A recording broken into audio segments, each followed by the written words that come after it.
There's an expectation in schools that students know how to take notes.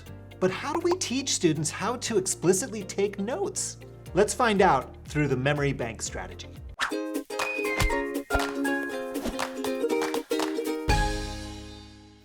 Memory bank is a strategy that was developed by Julie Chen. The memory bank is designed to teach students how to take notes from an oral lecture or from a read aloud. This is a scaffolding strategy to teach students explicitly how to take notes. The memory bank is usually introduced in 5th grade and above. Students in the upper grades are expected to be able to listen to a chunk of a lecture, watch a chunk of a video, read a piece of text, and be able to take notes. Yet, for many students, this is a struggle because they haven't been taught explicitly how to do it. Memory bank is a strategy that shows students and allows them to practice note-taking in a simple and scaffolded way. Essentially, the strategy is a 10-2-2 strategy. Provide students with a comprehensible lecture or a read aloud, perhaps a video, for about 10 minutes. When introducing the memory bank to students, start off with some information that is relatively concrete. This allows students to focus more on the details of what was said or what was read,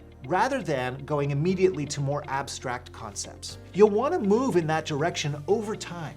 But depending on your students, starting with the concrete will be a scaffolded way to help them to be successful. Give students a prompt to talk to each other in partnerships. You might say to them, what were 3 important details that we just discussed? Then have them talk with a partner. We provide students the opportunity to talk to a partner about the important information that they just heard or read. Now, this chunk of instruction may be about 10 minutes, but don't set yourself up with a timer. It's more about chunking information together.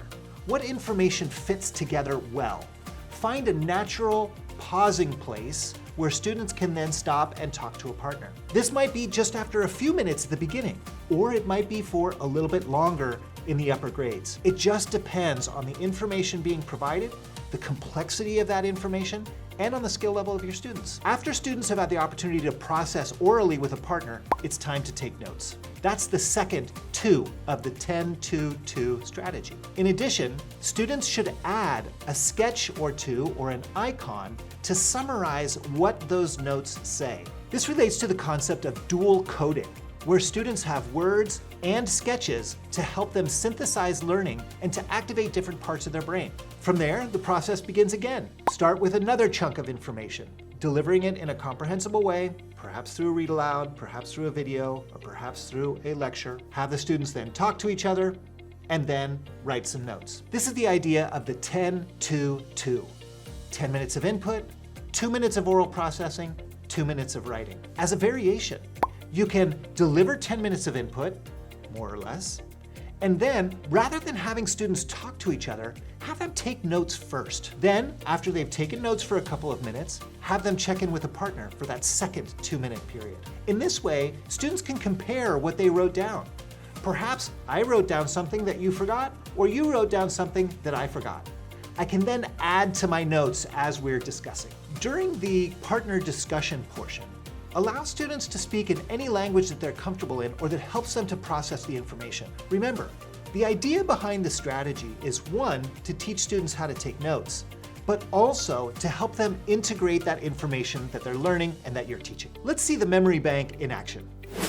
Now we're going to do an activity that's going to help you learn how to take notes. So here's the thing. As you move on later on into middle school and then into high school, into college, an effective strategy is to take notes. But here's the thing, people don't always know how to do it very effectively. So this strategy is going to help us practice note-taking. You will see at your tables that you have a piece of paper called the memory bank. Grab that piece of paper, please put your name on the paper. Very good. The memory bank is what's called a 10-2-2.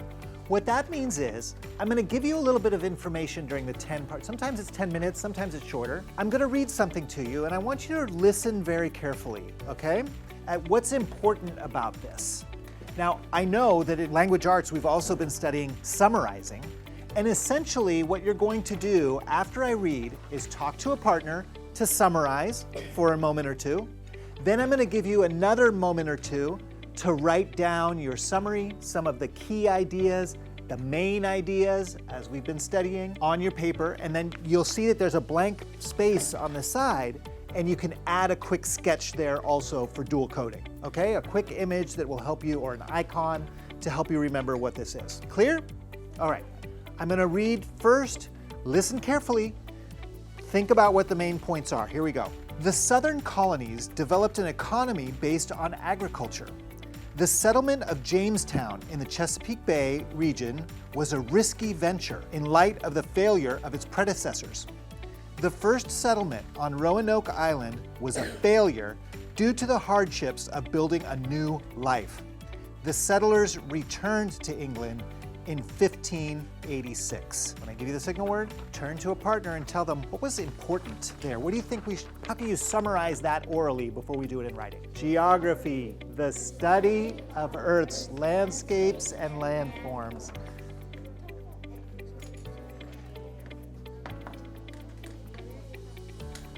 Very nice. Now take a moment and write down some of those important ideas that you just talked about with your partner based on what I read to you. You can jot it down in bullet points, you can write a quick summary, whatever makes sense to you, and then add a sketch or icon on the side that shows what this is about. When I give you the signal word, jot down some of those key ideas and a quick summary. Here we go. Geography. Right, thank you. I know some of you are busy writing and didn't see that I had the zero noise signal up. It was already quiet because you were writing. Let's do the next section, and we're going to do this one a little bit differently. This time, I'm going to read to you, then, and still be thinking about and listening for, what are those key ideas? What's the main idea here? And what are some key details that you want to remember and write down? Then I'm going to have you write first, then check in with a partner. Okay, so opposite of what we just did. Let's try it, here we go. The early colonists experienced hot, humid summers and mild winters in Virginia. With fertile soil and ample rain, it was ideally suited for farming. It also had many bays and ports for trading. In 1607, Sir Walter Raleigh, through the Virginia Company of London, funded Jamestown, named after King James I, who provided the royal charter. It was a proprietary government, which had the company in charge of establishing rules. They set up a legislature by the people to govern, who would assemble throughout the year to discuss policies. Think, when I give you the signal, write what was important. Here we go, ready? Geography. Geography, the study of Earth's landscapes and landforms. When I give you the signal word, turn to a partner at your table and talk about what you wrote down. If your partner has new ideas that you didn't remember or think of, jot it down and give new ideas to your partner, same thing. Ready? Geography. Geography, the study of Earth's landscapes and landforms. Memory Bank is an effective, easy to integrate strategy that really requires little prep. It can be integrated in any content area and really at any time of the day when you're delivering information to students.